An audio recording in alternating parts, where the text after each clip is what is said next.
My boyfriend's sister always seemed to know exactly what I was doing as I did it. So I turned that against her and used her own tricks to take her down. Me and my boyfriend were about to have intimacy. For the first time when we heard a knock at the door. I peeked across the hall and saw it was his sister. "Oh, sorry if I interrupted anything," she said, smiling. "It's just so cozy in here with the lighting like this." Her eyes flicked toward the dimmed lights and the vanilla candle I'd just lit. Perfect for Monopoly. Unless you and Apple were in the middle of something, Bunny. She called him that, Bunny. My stomach dropped. That was the name I used for Noah, but only when we were alone. Never in front of anyone. Before either of us could respond, she brushed past and started setting up the game in the living room. I tried to be nice. Noah always said Danielle was going through a rough time, but my mind wouldn't stop spinning.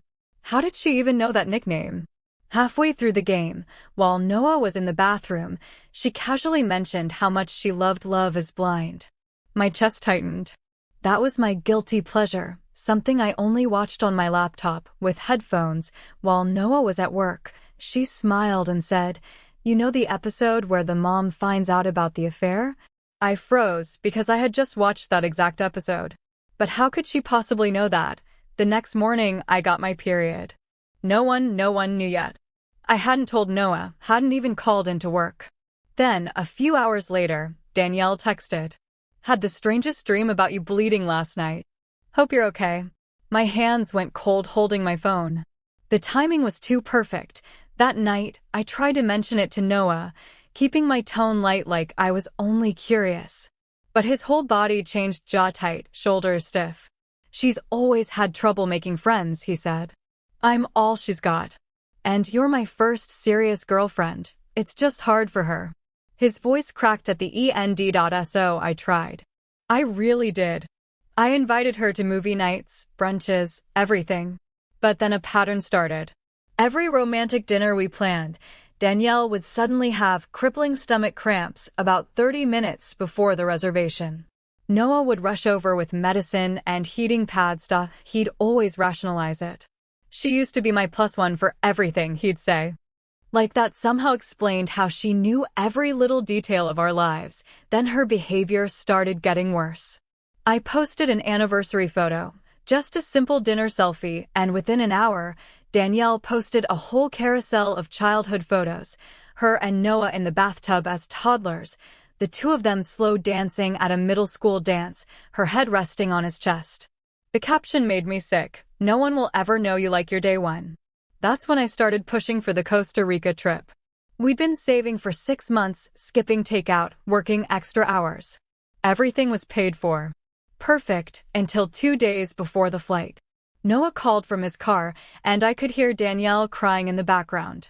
"She says she can't live without me for a week," he said. "She's having a panic attack, April." A real one. We canceled the trip. Lost 75% of our money. That night, Danielle posted a picture of Noah and herself. I'd been cropped out with the caption, "Nothing better than sibling time." When I showed Noah, he looked torn. "I love you," he said, "but she's fragile. I'm scared of what she might do." So, I stayed quiet. For him, until the day I opened Candy Crush while sitting on the toilet. I hadn't played in months. The last level I'd reached was 367. But when the game loaded, I was suddenly on level 950. My stomach dropped. After some digging, I found an unfamiliar app hidden in my accessibility settings, Family Safety Monitor. I looked it up on my laptop. It was black market spyware. It mirrored everything: texts, photos, searches, even deleted content.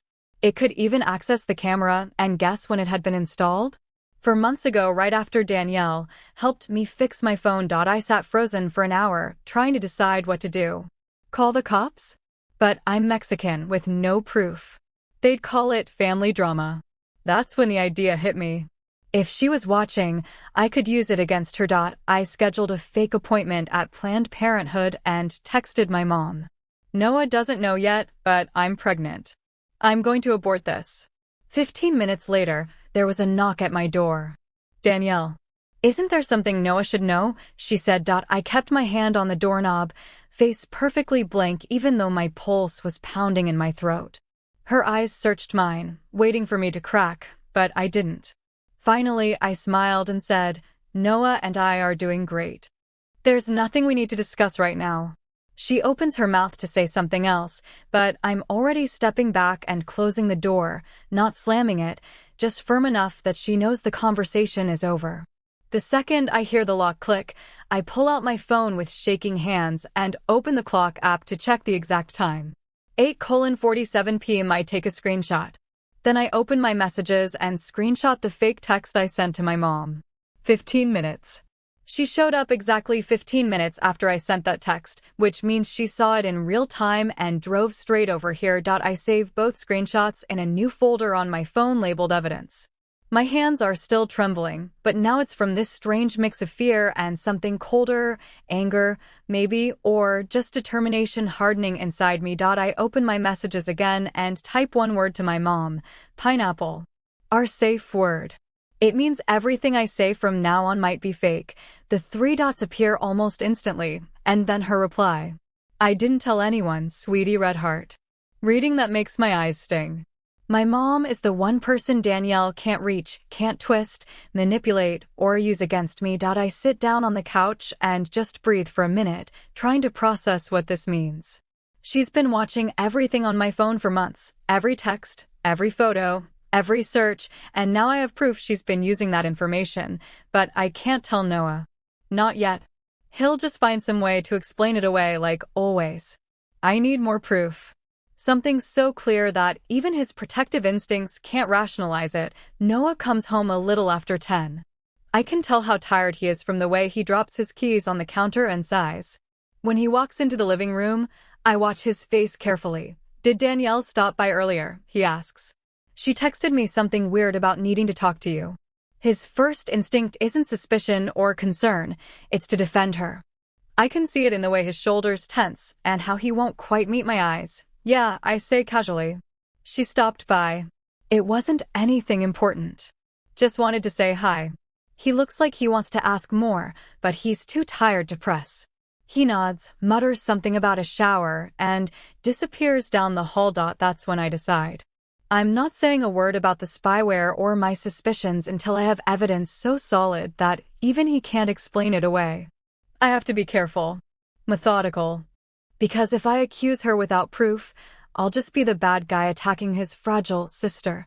The next morning, I wake up before my alarm. My mind's already racing. Noah leaves for his early shift around 6:30, and the second the door closes, I'm up and making coffee. I sit at the kitchen table with my laptop and start researching the family safety monitor app, taking screenshots of everything I find. The permissions list makes my stomach twist. It can access the camera, read deleted messages, track location in real time, mirror everything to another device. I screenshot the install date to 4 months ago, right after Danielle helped me fix my phone. I open a new document and start organizing everything by date, noting what each piece of evidence proves. The more I read, the more violated I feel, like she's been standing in my bedroom for months, watching me live. But I can't break down now. I channel that sick feeling into focus and keep working. Screenshot after screenshot. Building my case. During lunch, I find Vikram in the break room and quietly ask if he can check my phone. My hands are shaking when I say it, because saying it out loud makes it all real. Vikram's been my work friend for 2 years. I trust him. He takes one look at me and says, "Yes, of course." We go to an empty conference room, and I pull up the accessibility settings. His expression changes as he scrolls, brows furrowing, mouth tightening. "This is definitely spyware," he says. And it's mirroring everything to another device in real time. Then he adds something I didn't expect. "You can't delete it yet. If we change anything, we could break the chain of evidence. You'll need that if this goes legal." Legal. The word hits me like a punch. I hadn't let myself think that far ahead. After work, I stop by a convenience store 3 blocks from home and buy the cheapest prepaid phone they have. I pay in cash, give a fake name when I activate it. I feel like I'm in a spy movie, except this is my actual life. The burner phone is cheap and plastic, almost a toy, but holding it in my purse makes me feel something I haven't felt in weeks: control. Even if it's just a small piece of it, Danielle can watch my regular phone all she wants now. I finally have a way to communicate that she can't see. I add only 2 numbers to the new phone, my mom and Vikram. No one else needs to know. That evening, I sit on the couch with my compromised phone and create a fake calendar event for tomorrow at 2 p.m. therapy intake appointment at a made-up women's health center. In the notes, I write, discussing relationship anxiety and communication issues with Noah. Then I wait, heart pounding. 23 minutes later, Danielle's story pops up on Instagram, a quote post about how some people hide their problems instead of facing them. My stomach drops. She saw the fake event in real time. Proof. I screenshot everything, her story, the timestamps, the spyware permissions, the install date. I organize them in a laptop folder labeled evidence, renaming each file by date and what it proves. Seeing it all laid out makes the pattern undeniable. The next morning, I find a legal aid hotline online and finally call. The woman on the other end listens quietly, then gives me the number of a privacy advocate named Lena who handles cases like this. Just hearing there's help makes me feel less alone. A few hours later, Lena calls. I tell her everything, the spyware, Danielle's timing, the fake pregnancy text. She says I need to keep building my case before confronting anyone, to make the pattern so clear no one can dismiss it, not even Noah. So that afternoon, I write a fake confession in my notes app about feeling guilty for lying to Noah about wanting kids. It's private, emotional, believable. I save it and wait. That evening, Noah's phone buzzes. He reads a text from Danielle. I'm worried about her. You should ask what she really wants for the future. The exact phrasing from my fake note. He looks at me confused. Is everything okay? I keep my face calm. I don't know what she's talking about. While he's distracted, I screenshot the text, another piece of proof, timestamp and all. Later that night, I add the new screenshot to my evidence folder with a note about how Danielle used almost the exact words from my fake note. The next morning, over coffee, I try to bring it up to Noah. I ask if it's strange that Danielle texted him about my future plans right after I'd been thinking about it. He instantly gets defensive, saying siblings just sense things, that twin connection. I want to scream that she's not psychic, she's spying. But instead, I just nod and say, okay. After he leaves, I document everything, the time, the quote, his reaction, and add it to my folder.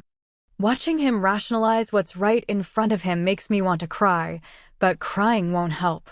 Building proof will. The next day, I meet Lena at a coffee shop. She's calm, professional, and makes me feel grounded. She gives me a checklist. Back up all evidence, file a non-emergency police report, and consider a no-contact letter. For the first time, I feel like this can actually be handled. Following her advice, I set up another test. On my laptop, I create a fake dinner reservation screenshot for a fancy restaurant, 7 p.m. Friday, labeled Anniversary Celebration. I save it to my phone and calendar, complete with a reminder. Then I wait. At 6:28 p.m., 32 minutes before the fake dinner, Noah's phone buzzes. Danielle, severe stomach cramps. Can you bring medicine? The timing is so exact that I actually laugh, bitter and quiet. Noah looks confused. I tell him to go help his sister. While he rushes around, I take screenshots of everything, Danielle's text with timestamp, the fake reservation metadata, my calendar entry, and add them to my evidence folder. Pattern number 4. Medical emergency, time to dinner reservation. When the door closes behind him, I sit there feeling both satisfied and sad. She took the bait again, perfectly. The next morning, I decide to get video proof. I go downstairs to talk to Aaron, our building manager. My voice shakes as I explain that I'm documenting harassment and need the hallway footage from Tuesday night around 8:45 p.m. He listens, serious now, and agrees if I sign a form. By 3 p.m., I get an email from him with 3 attached video files. My hands tremble as I open the first one. The footage is grainy black and white, but clear enough. It shows our apartment door and part of the hallway. I open the first video. The timestamp reads 8:35 p.m. At 8:39, Danielle appears, pacing in front of our door and checking her phone. In the next clip, she's still pacing, agitated. At 8:47, exactly 12 minutes after I sent that fake text to my mom, she knocks. I save all 3 videos with detailed notes. It's proof she saw my message in real time. I organize everything carefully on my laptop, lining up timestamps and writing short explanations. Then I take a deep breath and drive to the police station. My heart pounds as I tell the front desk officer I need to report harassment and stalking. A woman named Officer Kenzie Jones meets me in a small interview room. I show her everything: the spyware, the tests, the videos. She listens carefully and says my evidence clearly shows a pattern of surveillance. But before stronger legal action, I need to establish formal boundaries. My heart sinks, but she explains that today's report creates an official record, which is crucial. She advises me to file a full report now and then send Danielle a certified no-contact letter. If Danielle breaks those boundaries, I can pursue a restraining order. I fill out the paperwork and give my statement. Kenzie treats everything seriously, which makes me feel sane again. When I leave, I'm drained but strangely empowered. That night, I run one more test. I change my streaming password, then add The Affair, a show about cheating, to my watch list and mark several episodes as watched. 8 minutes later, Danielle posts a meme mocking people who watch shows about cheating. I screenshot it immediately, time-stamped, undeniable. The next day, I meet my coworker Vikram at a coffee shop. I show him the evidence, and he helps me create a technical report explaining how the spyware works, complete with diagrams and a timeline of when it was installed. Having someone else validate it makes everything feel even more real. After work, I meet Lena at her office. Together, we draft a no-contact letter to Danielle, calm, factual, listing each incident with dates and times. Reading it over, I feel both proud and sad. I never wanted things to go this far. That evening, when Noah gets home, I ask him if he'll go to couples counseling with me. I keep my voice calm, saying I love him, but I'm struggling with how close he is to Danielle. Before I can even finish, his whole body stiffens. He shakes his head. Noah's jaw tightens. He says Danielle's having a hard time and he can't abandon her. My hands shake, but I meet his eyes and tell him he needs to choose counseling with me or space. My voice cracks on space, but I don't take it back. He stares for a long moment, then just says he'll think about it. It's not agreement, but at least I finally said it. The next morning, I take my old, compromised phone and type a new email draft to myself titled Evidence, Danielle. I don't write anything, just save it. My heart pounds, imagining her seeing it appear on her mirrored screen. Then I wait. At work, around 11 o'clock, the security guard calls. Someone's here claiming a family emergency. My stomach drops. It's her. Danielle's by the front desk, crying, shaking, mascara smeared. I keep my face blank and tell her calmly, we can only talk here in public with witnesses. She starts yelling that I'm turning Noah against her. People stare. The guard, Arkin, steps in and asks her to leave. When she doesn't, he says it more firmly. She finally walks out, looking back at me with this mix of hurt and threat. I note the time, 11:14 a.m., and Arkin's name for my record. I drive straight to the police station and ask for Officer Kenzie. In a small interview room, I tell her everything about the fake draft email, Danielle showing up 2 hours later, the scene in the lobby. Kenzie documents it all and says the pattern is now strong enough for formal action. Hearing her confirm that makes something in my chest loosen. For the first time, I feel believed. Kenzie explains the next step, sending Danielle a formal no-contact letter. If she violates it, that'll give grounds for a restraining order. I leave feeling shaky but calm, like this is finally moving forward. That evening, I review the letter Lena helped me write, factual, clear, all dates and times correct. I print and sign it, fold it neatly, and address the envelope. At the post office, I send it certified mail with return receipt. The clerk explains Danielle will have to sign for it, and I'll get proof once it's delivered. I pay, watch her stamp and scan it, and walk out feeling like I've finally drawn a line she can't cross. When the postal clerk hands me the tracking receipt, I fold it into my wallet. Holding that little slip feels like the first real step in protecting myself. 2 days later, the tracking site shows the letter delivered at 10:32 a.m. Thursday. Friday morning, Danielle's liked about 30 of my old Instagram posts within 10 minutes, random photos from years ago. It's such obvious retaliation that I actually laugh. Instead of reacting, I screenshot everything, label it retaliation via social media, one day after letter delivery, and save it in my evidence folder. That afternoon, I text Vikram. On Sunday, he comes over with his laptop and sets up a completely new phone and computer for me. He transfers only what I need, then makes a forensic clone of the old phone on an encrypted drive. When he seals it in a plastic bag labeled with a date, I feel lighter holding the new phone, like I can finally breathe again. A few days later, two of Noah's friends message me out of nowhere, asking if I'm okay or if Noah and I are having problems. I realize Danielle's changed tactics, no more phone spying, just quiet manipulation. She's trying to poison the people around us. I reply politely, pretending everything's fine, while inside I'm furious. That night, I sit down and compile everything into one organized 42-page PDF titled Evidence of Surveillance and Harassment. It includes a timeline of every fake test I ran, Danielle's responses, screenshots, police reports, and her retaliation after the no-contact letter. Seeing it all laid out makes the truth undeniable. I password protect the file, email copies to myself, and stare at the screen, proud I documented everything, sad that it came to this. Then I print the certified mail receipt, take a deep breath, and walk into the living room. Noah's watching TV. My stomach tightens, but I keep my voice steady. I tell him we need to talk about counseling again.